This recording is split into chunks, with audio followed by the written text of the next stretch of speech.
Email marketing campaigns. There are so many services out there. But before you even hit that sign up for the free demo, you have some things you need to know. And we're going to help you go through that list with the help of our special guest, Eli Delaney of YourMarketingUniversity.com. So let's dive right into the show. And Eli, welcome. Thank you for joining me and Evie today. We're very excited to have you with us to bring a new perspective to this conversation. Oh, thank you so much, Susan. It's my pleasure to be here, and I love doing these things. So much fun. All right.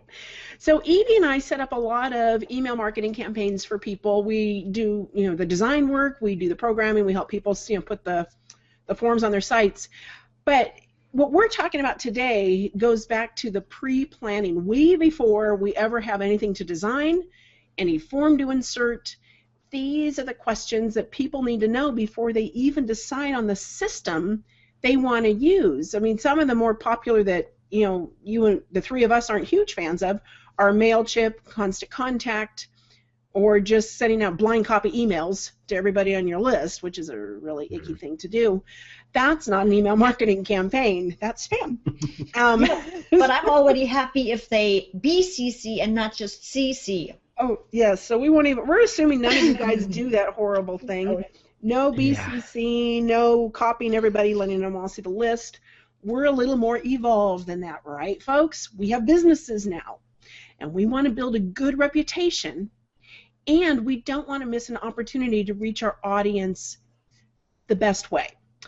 And so we're going to cover the paths that start from those that are at the just sign up for my newsletter, I'm going to send you one every month or a couple times a month, to the folks that want to set up full-on drip campaigns that will say, okay, if you come from here, you're going to come in this path, and then this action will happen next, and more of an automated process.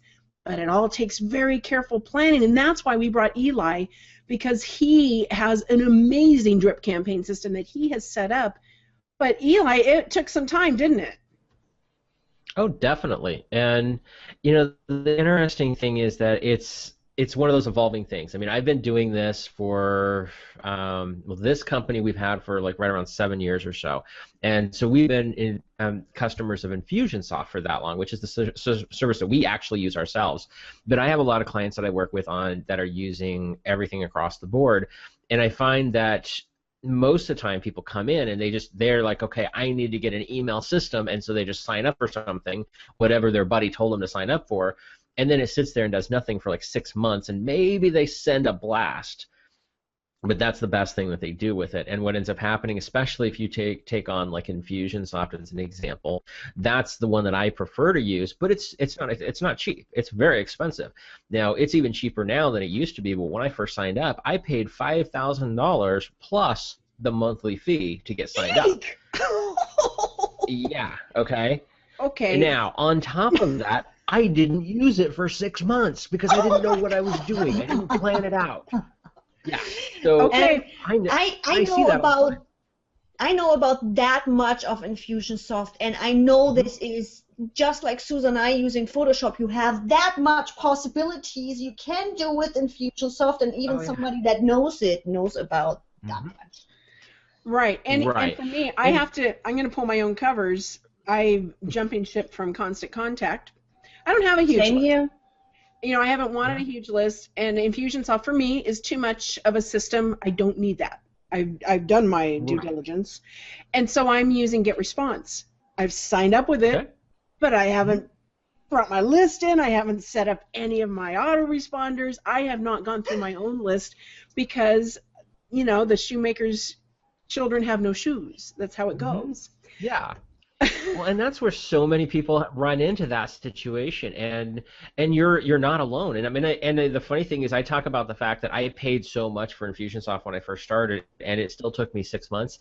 I know people now today that I deal with all the time who've had it for 6 months, aren't really using it, and they're on the verge of canceling because it's costing them a fortune. And I'm like, okay, let's sit down, listen. And I don't care if you're spending $300 a month on Infusionsoft or $30 a month on GetResponse, it's still the same thing. Wasting money is not helpful for you, and so that's where the planning stages of this comes into play. And it doesn't matter what system you use as long as you're using the system. And that's kind of the key behind all of it. One big thing I want to give you guys, and here is a big free isn't always good. Free will cost you more money than paying for something. And paying for something, even if it's a nominal fee, you are going to waste almost as many hours in any of these systems if you don't plan ahead of time. $30, you're still going to take 10 hours to set it up. Over here, $300 a month, you're still going to spend at least 10 hours to set up the basics and then delve in deeper. Right. It takes time. So you need to be ready, folks. After you're going to answer the questionnaire that we're going to give you at the end of this, it's a little PDF that we have put together, go through those questions. Once you have those answers, you're closer to knowing which system is right for you to try out. But one of the big questions is, how much time are you personally willing to invest? Are you willing to pay your team to invest to first get it set up and then to keep it going every month? Eli, when you're starting people out and they're starting from scratch, they have no email list, and they know they need to be doing this. They know, yes, you need to send something out and you need to gather emails. What would be one of the first steps you would recommend to them, beyond answering these questionnaires, that they can, like Evie was saying, their due diligence as they're making those decisions? The very first thing that I would recommend is put together some kind of freebie that you can give away. Now, it can be a checklist, and a checklist is the easiest one. And you can take a look at the form that we're going to give you at the end, use that as an idea to kind of start your own, okay? Because you can use that, and that can be a freebie that you can give away and say, okay, if you want this thing that's the top 10 questions you need to ask before hiring XYZ, go here and download it. And then you can use that when you network with people face-to-face. You can do it when you're talking to somebody over the phone. Maybe a prospect calls and they're not quite ready to make the decision yet. Send them there to sign up. Put it, obviously, on your homepage of your website, all that kind of stuff.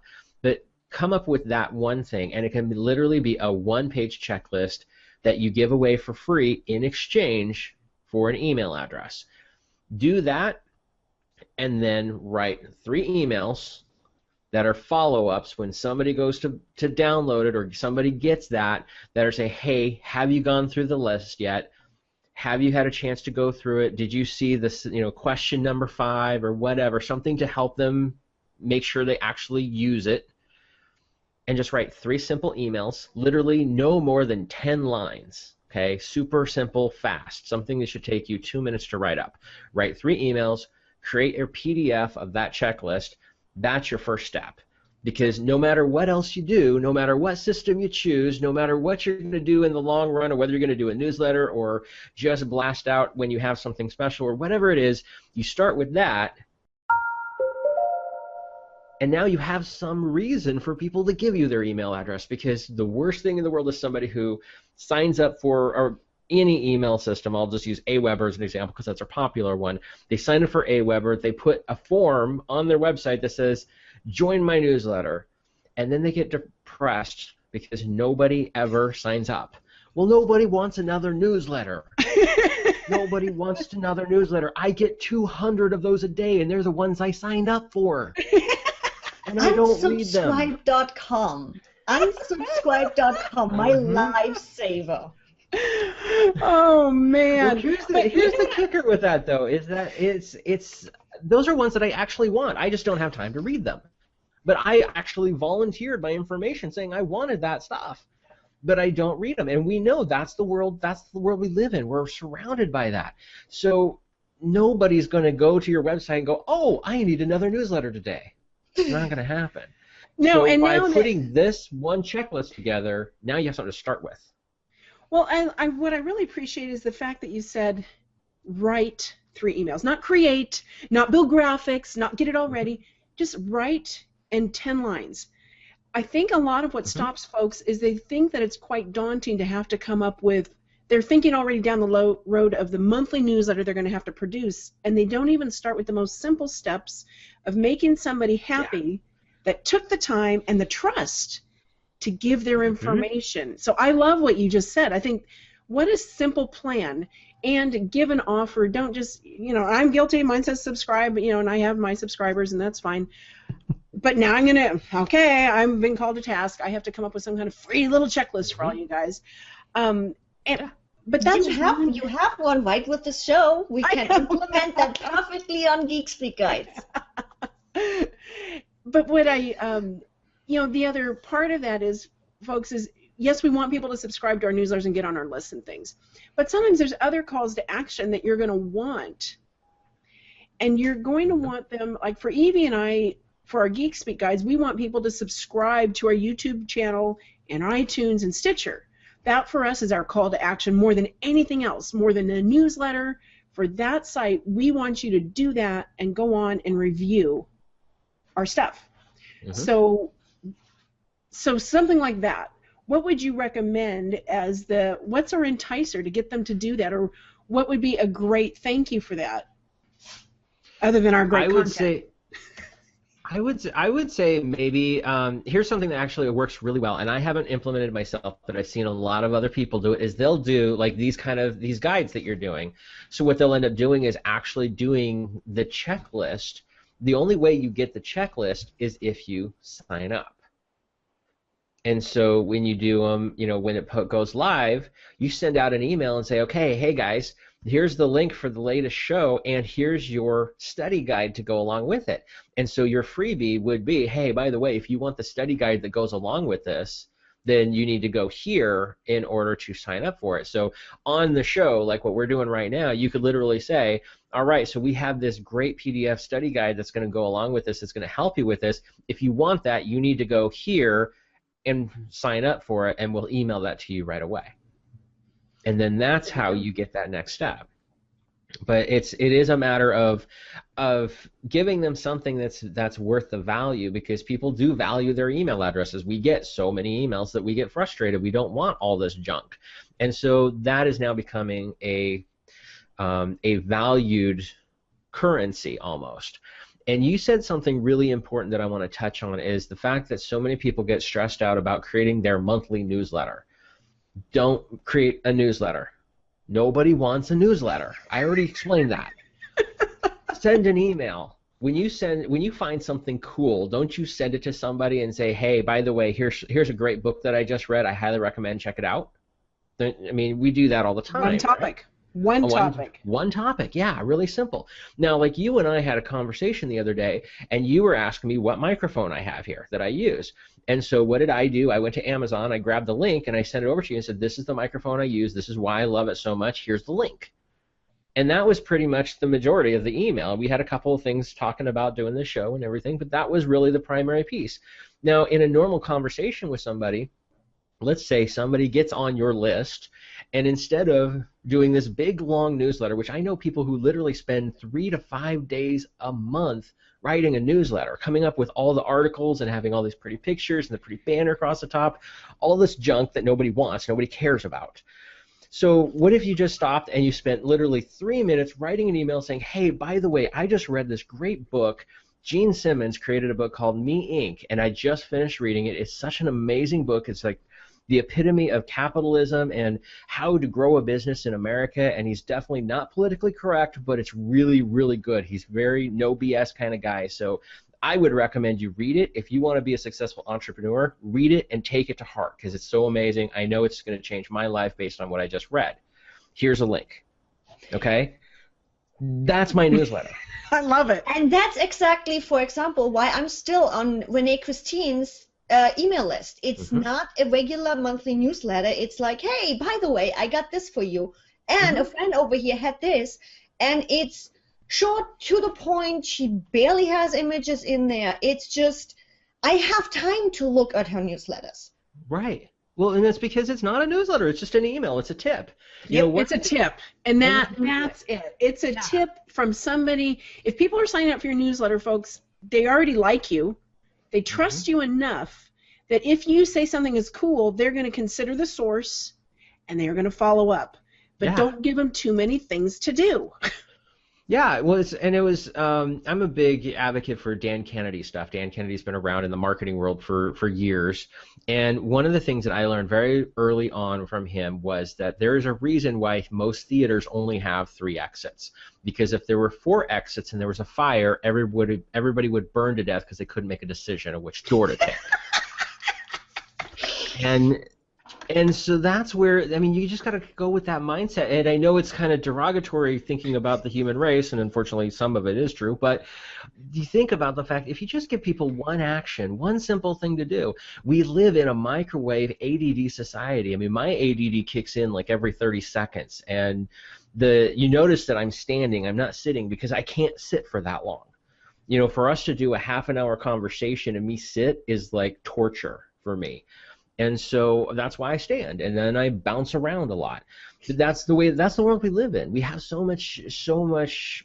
It's that fast food mentality. Everything's got to be microwave compatible.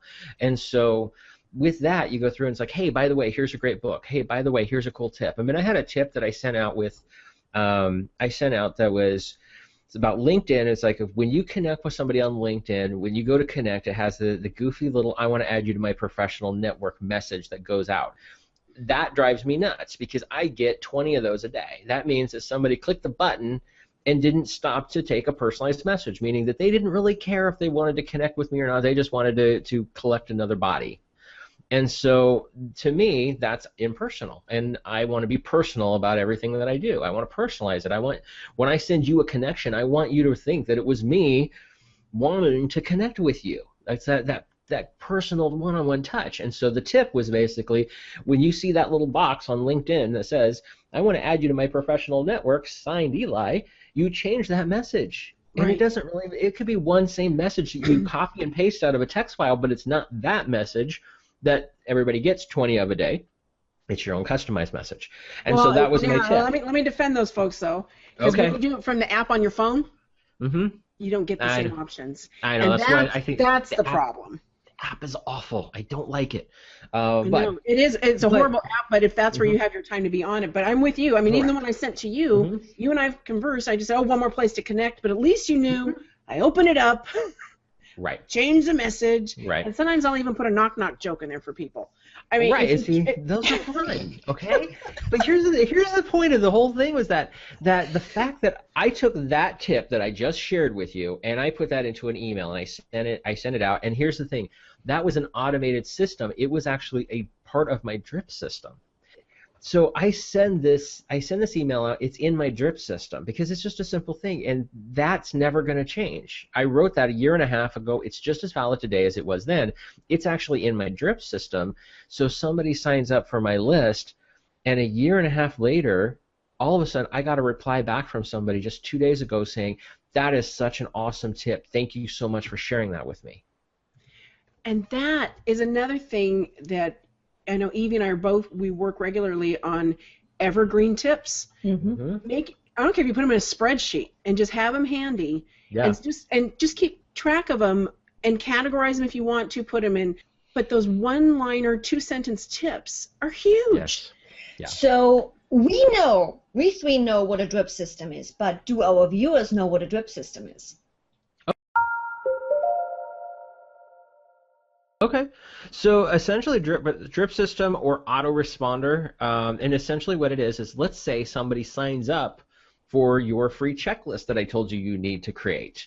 You sign up, and I told you to write 3 emails to follow up with that. So what ends up happening is they go to your website, they put in their name and their email address, and then they get an email that says, hey, thank you so much, here's a link to where you can download it. So that's email number 1. 2 days later, they get another email that says, have you had a chance to go through it yet? Now, if you were to stop and manually do that, you would eventually end up writing the same thing over and over again. Hey, here's a link again. Did you download it yet? Did you read it? Did you have any questions? Those kind of things. You're going to end up saying the same thing over and over again, so we put it in a system so where it automatically happens. Day 0, which is immediately, they get the first one, says, here's your link. Day 2, they get another email that says, hey, by the way, have you had a chance to download and go through it yet? Maybe day 5, hey, I want to check in with you. I haven't heard back. Just wanted to see how's it going. Is there anything I can help you with? And so you have these emails that are automatically going out at a timed interval. Now, my campaign, I have multiple campaigns, but what I do is most of the time I have multiple freebies and video guides and all kinds of different stuff that I do. And people come into that, and there's usually 3 to 5 emails that are timed out over a 15 to 30 day time frame.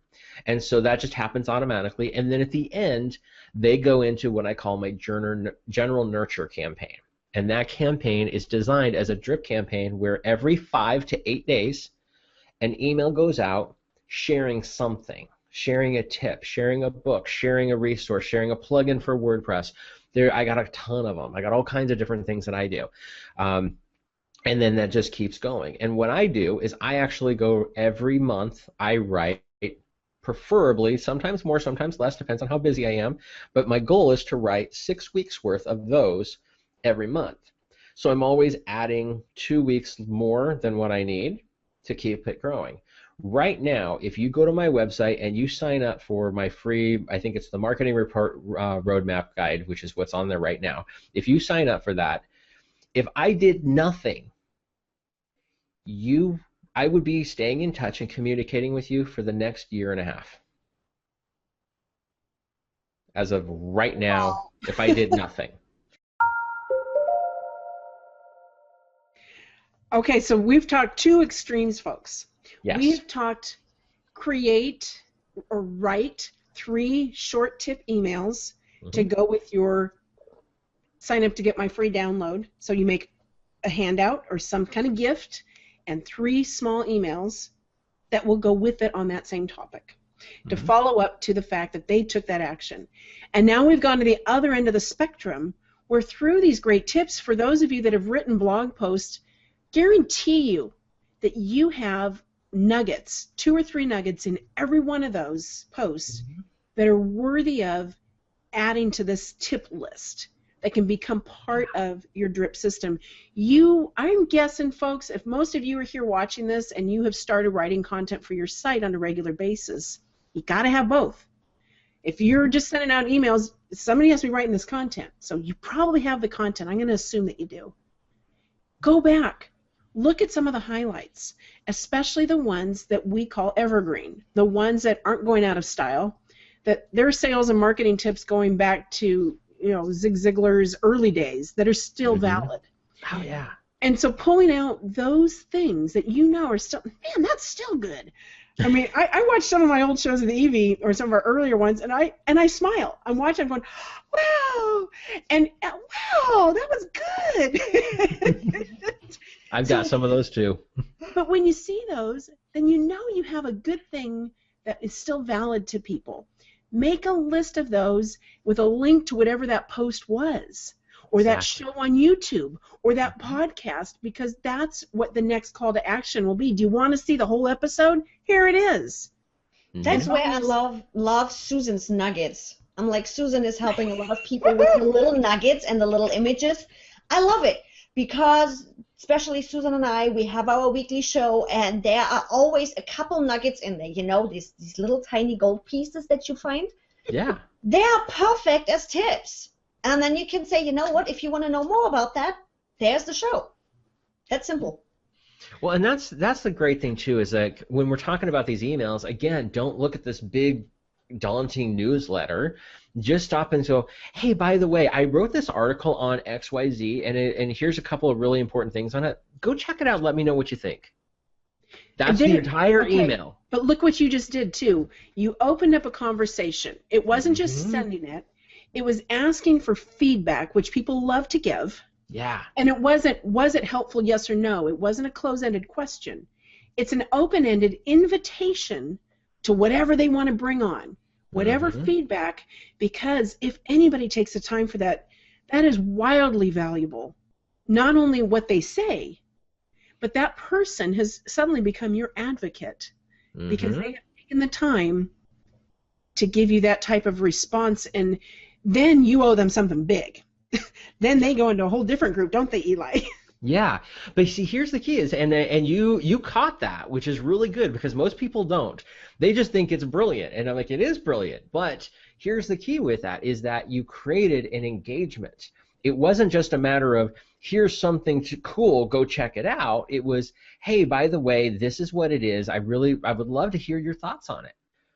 And I'll put that kind of stuff in my emails all the time of, hey, you know what, let me know how this worked for you. Or if you have any questions, reach out and let me know. Or, once you go read this book, I would love to hear your biggest takeaway. I mean, little things like that encourage an engagement, encourage them to respond back, because when you have, especially your prospects, the people that are your community, and I'm not going to use the word tribe because I was just recently instructed that the word tribe is actually offensive to people, and so we can't use the word tribe anymore. Seth Godin just needs to retitle his book, but you've got to, and sorry, my snarkiness kicks in there sometimes, but by going through and saying, hey, what did you think of this book? What ends up happening is these are the people that are in your community that now are engaged and they're excited, and two things happen. Number one is you cause a conversation which, most importantly, makes them feel appreciated, makes them feel like you actually care. And so by just asking a question that sounds like you honestly want their feedback, that opens that up. And the second thing is that then from the sales and marketing side of it, it opens up a conversation that could potentially lead to more business or a referral, or there's endless possibilities with that. And what you just reiterated again is providing a value and not just an empty sales pitch. Definitely. That's one of the things that drives me nuts. A friend of mine calls that like the marketing booty call, and basically when the only time that you ever hear from somebody is when they want to sell you something, and that's just annoying. It ruins the relationship. For me, I'm not going to hide the fact that I'm going to sell something. I want you to buy my stuff. That's why I'm in business. Right. But I don't need to throw it in your face. If I can add enough value and share that I really do care about your success, and it's not a pushy sales pitch. It's just adding value and content and sharing tips, tricks, ideas, and resources to help people out. Starting at the very beginning as to the reasons why you want to do it and what you want to have happen next. Before you guys pull the trigger on the sign up for the demo, go to our checklist that'll be linked here in this description, and answer those questions first to see where you are at and how much of a system you need or may need. But don't forget to look outside your own circles as you're testing these things, as you're testing the process of the sign up to make sure it makes sense and is of value. You might think it's cool, but other people are, oh, that's stupid. You want to check that out too. If you already have a system in place, when was the last time you visited your initial autoresponders? Make sure that they are current. Make sure the branding still matches your website design when you changed your logo a year ago. Make sure the links still work if you restructured your site. Make sure it's evergreen content and that you're still proud to send that out and that it makes you smile still when you get it. It's like, that's still cool. yourmarketinguniversity.com. Mm-hmm. That is the best place to find everything, Eli. And then for us, just go to geekspeakguides.com. You'll find us. You'll find Evie and I in all of our usual places. Evie, it isn't as hard as you think to get started. Don't let the daunting task of a newsletter, think emails, think something friendly, think inviting, think what you would want to receive. See y'all next week.